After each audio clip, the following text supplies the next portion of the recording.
Hey everybody, I'm Mark Mulholland. Welcome to The Upbeat, a podcast about hope and perseverance from Kelly's Angels. My guest today is Chrissy Tompkins, who lost her husband Mike very suddenly about a year and a half ago, leaving behind herself and her two young boys. Chrissy, thanks for taking some time for us here on The Upbeat. Thank you so much, Mark. What would you like people to know about Mike? Mike was the best. He was an amazing human being. He had an enormous heart. He was a teacher. He loved being able to show people how to do stuff. He loved being able to learn new things. He always was trying to fix things himself and learn and watch YouTube and the whole thing. And he was just my rock. He was a very gentle human being, and I'm not. And he kept me grounded. And he was a great dad. He was an amazing dad. Cole and Chase must miss him every day as well. Yeah. It is wild to try and raise two boys without their dad. And they absolutely miss him. Cole is just, he wants to know everything. He wants to be involved. He wants to go to this party and that party. And he's just a social butterfly, which was his dad, always looking really for a good time. And then Chase just has his personality, just the littlest, sweetest, gentlest, kindest person. What are their ages now? Cole is turning 12 in a week and a half, and Chase will be turning 8 in October. So when Mike died, they were 6 and 10. It was very sudden. Are you comfortable talking about that? Yeah. And, because on this podcast often, people will tell us about how thankful they were to be able to say goodbye, to be able to resolve things with their person who was ill. You didn't get that opportunity, and I'm so sorry. No. So for our listeners, Mike passed away suddenly at home on January 22nd of 2023. He died of a massive heart attack. He had not been feeling well that whole day, kind of woke up and was just like not really feeling great, kind of sleepy. We were out late the night before at a friend's party. And so I was like, sleep it off, whatever. It's not unusual to doze during a 1 o'clock NFL game, right? Nothing new. And then suddenly he was sleeping on the couch. I had just made dinner for everyone, and it almost looked like he had a seizure. Started kind of shaking, and we joke, and it was coming out of COVID, and I'm nervous, and so he was my rock, and so he would joke like that all the time, like, babe, I'm fine, it's fine. So when I said, what are you doing? Why are you acting like that? And it wasn't a joke, and so that sucked. Of course it did. But so from there on, he had a heart attack. He went unconscious. I got him on the ground. I called 911, and I tried to resuscitate him probably for about 7 minutes, maybe longer, until the paramedics arrived. And my boys were right there.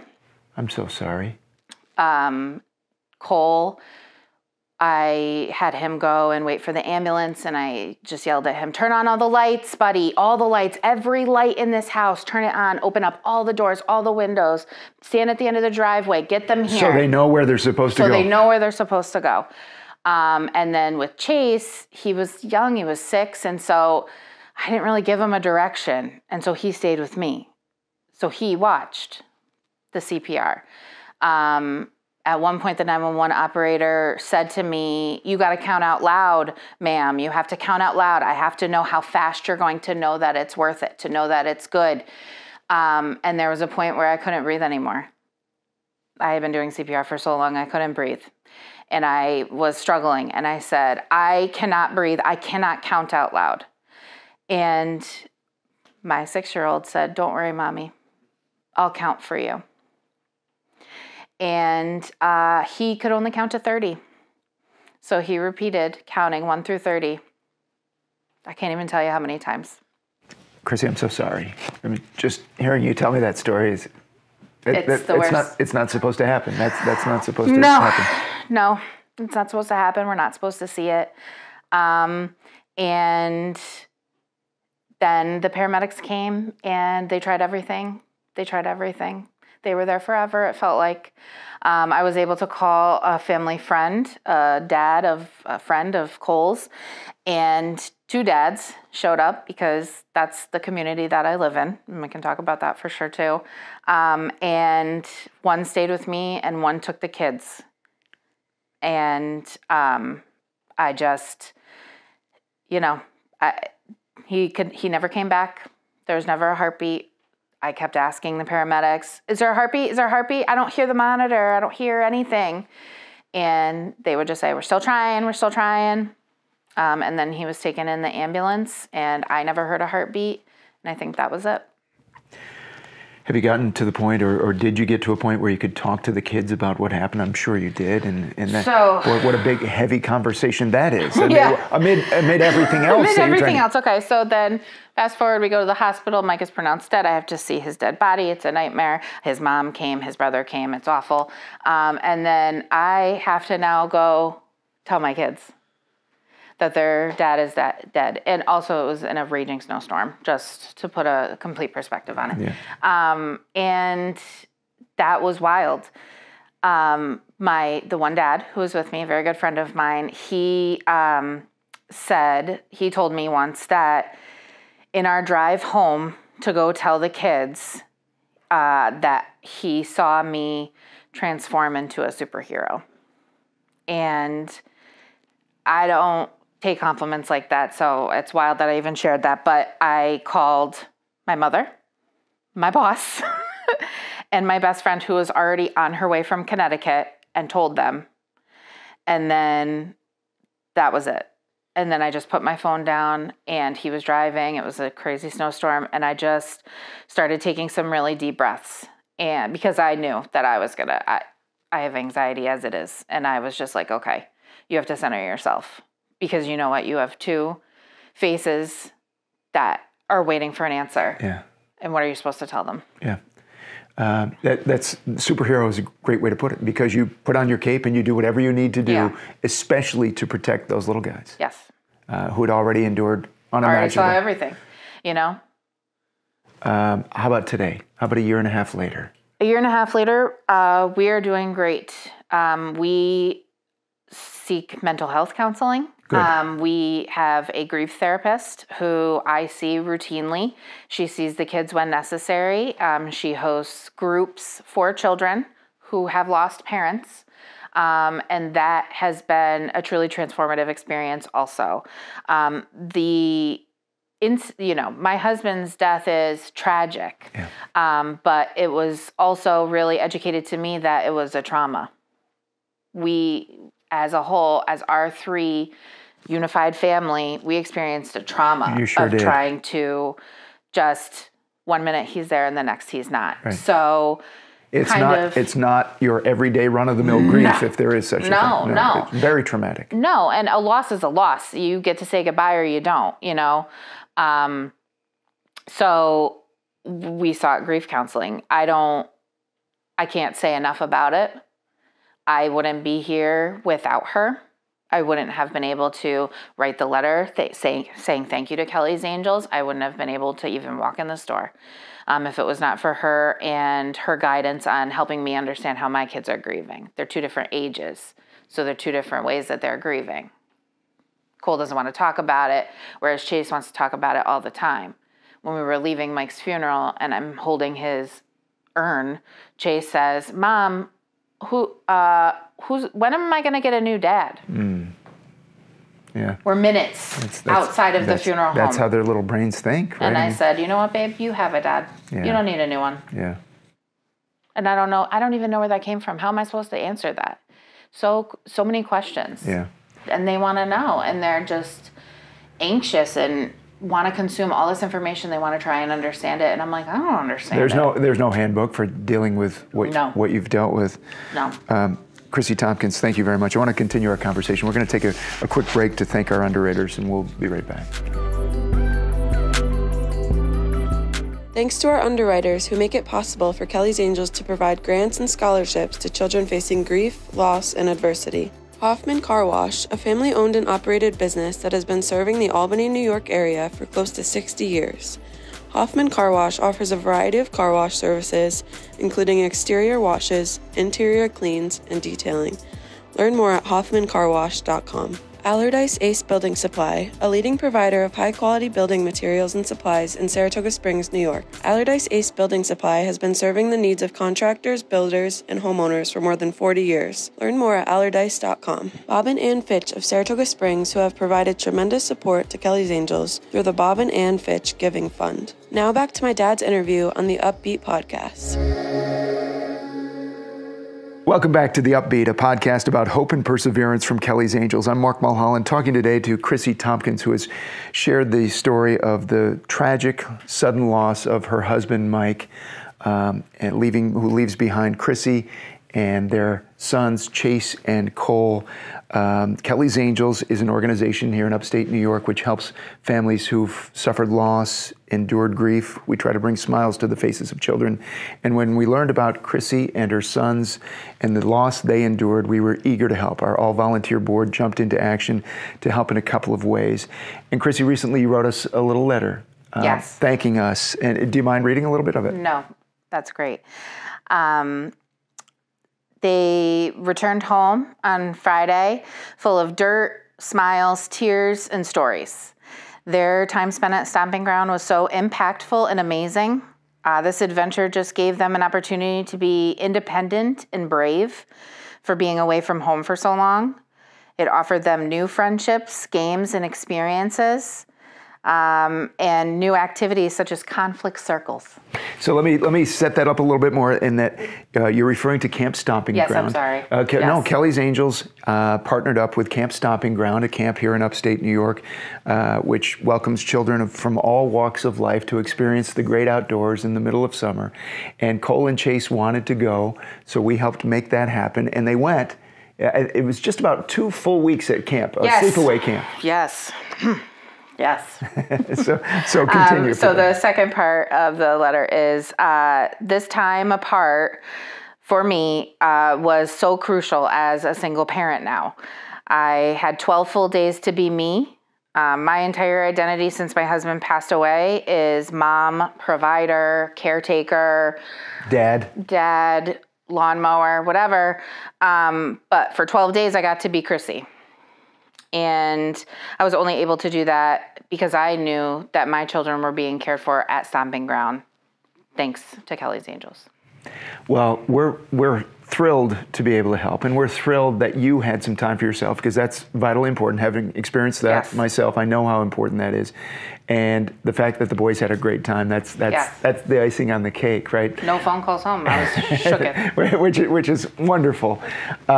Also, Kelly's Angels originally provided a little grant so you could take the boys to a football game. Yes. Mike was a huge Seattle Seahawks fan. Huge Seattle Seahawks fan. Tell me about that experience. So the football game was amazing, and for a lot of reasons. It gave my kid, it gave us an opportunity to go to the NFL. Great. We got to go to the Meadowlands. It was enormous. It was also my first solo journey with these guys. Outside of hometown. Outside of my hometown in mass transit, right? Which is a little anxiety-inducing to begin with, right? A little anxiety-inducing to begin with. I had to research the New Jersey Transit, and we were going to be, it was an 8 o'clock Monday night football game. We were going to be out until midnight. I don't know what's happening in Jersey at midnight, I'm sure everything's safe there, and we were safe. But it was just such a challenge for me to bring them to this game. I was panicking. I didn't want anybody to get lost. What if they get stolen?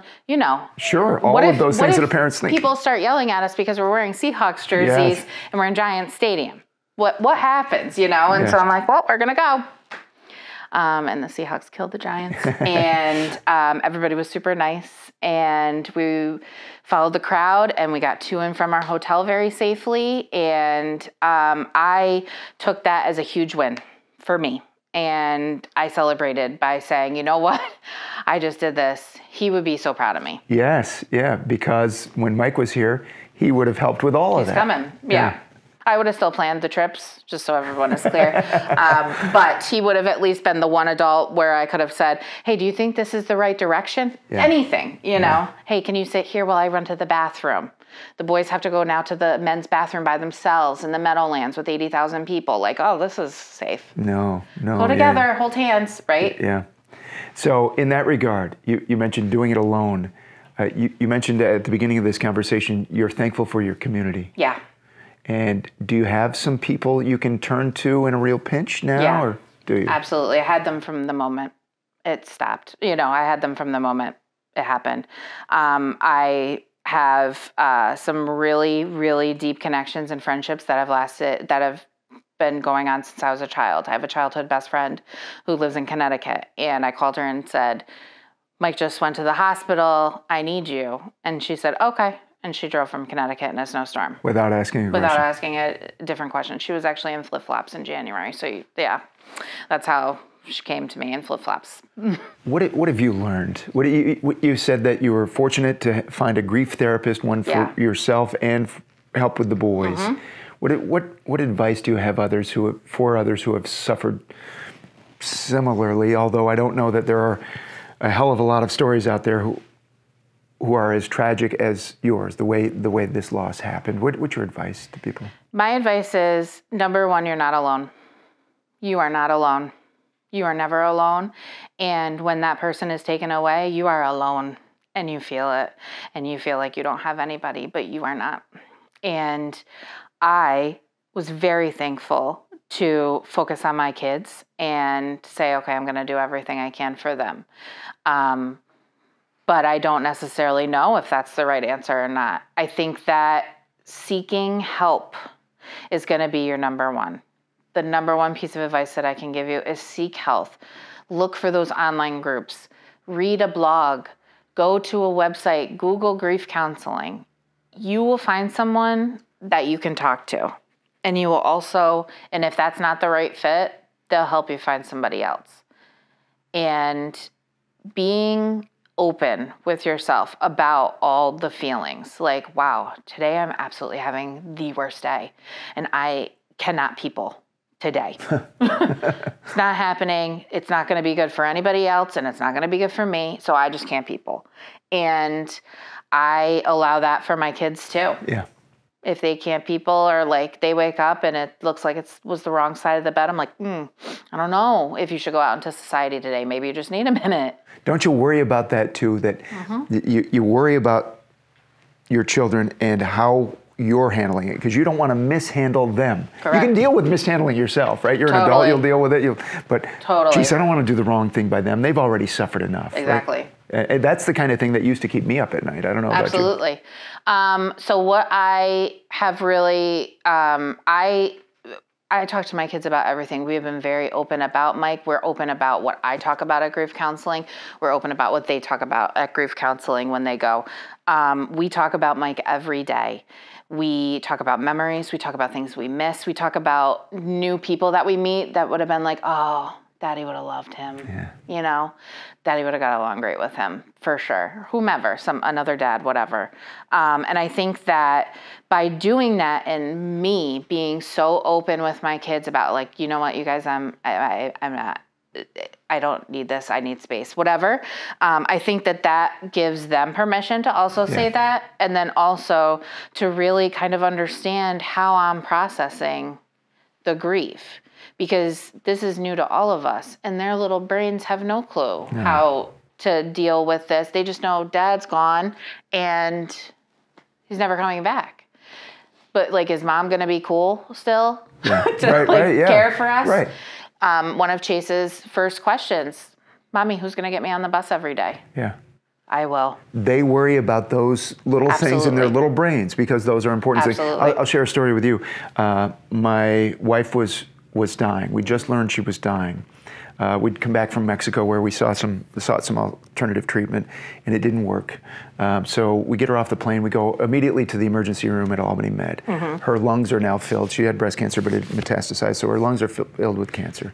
So the ICU doc calls me out and says, prepare yourself, Kelly is dying. And we weren't ready for that. It was always when she gets better, not if she gets better. So it's now to the point where I'd asked her, we spent the night in the ICU, I'd asked her if she wanted to make it, to go home. She wanted to go home because we had the little ones at home. Connor had just turned 7, McKenna had just turned 5. So I made those arrangements to transport her home by ambulance. And now I had to race up to Saratoga County, to Wilton from Albany Med to beat the bus because I wanted to greet the kids before the ambulance got there to let them know what was going on. So I sat them down at the kitchen table and I said, guys, you know how we talked about how when mommy gets better, and we're sitting at the kitchen table and I'm tearing up and I say, well, mommy's not going to get better. Mommy's going to go to heaven. And you know, they get up and hug me almost immediately, as kids will do. And in unison, they say, can we have our snack now? Because that's where their little brains are. What's the next thing and how is it going to affect me? Because they have a very small sort of sphere in comparison. So, to your point, though, we need to know how to handle each and every one of those questions, right? Don't you feel, which can be overwhelming? The questions are fast and furious. Cole doesn't ask necessarily that many questions. He's more of an intuitive person. So he's watching, he's listening, he's hearing everything I say. So I have to just make sure that he understands. So I try and talk to him after. But Chase, no, 1,000 questions about everything. But then once in a while, it'll come out with just this random question like, Mom, did Daddy really like chicken wings? Yes. Like, of course he did. You know he did. You're not even eating chicken wings. Why are you even asking me this? You know. But he wants to know. He really wants to know, right? He wants to know. Do you have ways that you have gotten to the point where you help keep Mike's memory alive? Yes. So we actually, for Father's Day every year, since I have been with Mike in his lifetime, he and his father and his brother go to what's called the annual Gas Up, which is a tractor show in Gallupville, New York. And it's literally stop and go engines, tractors. There's a sheep shearing competition. There's cloggers. It is wild. It's a wild experience. I used to try and get out of it all the time. Like, no, I don't need to go. That's a boys thing. You just go, have the best time. We went. We've gone the past 2 years. Awesome. I love hearing that. And the boys love it because they stay connected to their dad. No, that's exactly. And their papa has passed away as well. But Mike's brother goes with us and their kids. And every year we get breakfast sandwiches at the same place. We got to get the homemade traditions, ice cream. Yes. We got to ride. It's an old Catskill game farm fire truck that swirls around the place. And so I'm like, we got to ride the fire truck. And we drove 45 minutes to get there. There's no cell phone service, but that was the tradition. Yeah. That was just the tradition. And so we're going to go forever. Awesome. Hopefully they don't stop. I keep donating when we get there. But that's one of the traditions that we're never going to not do that. No.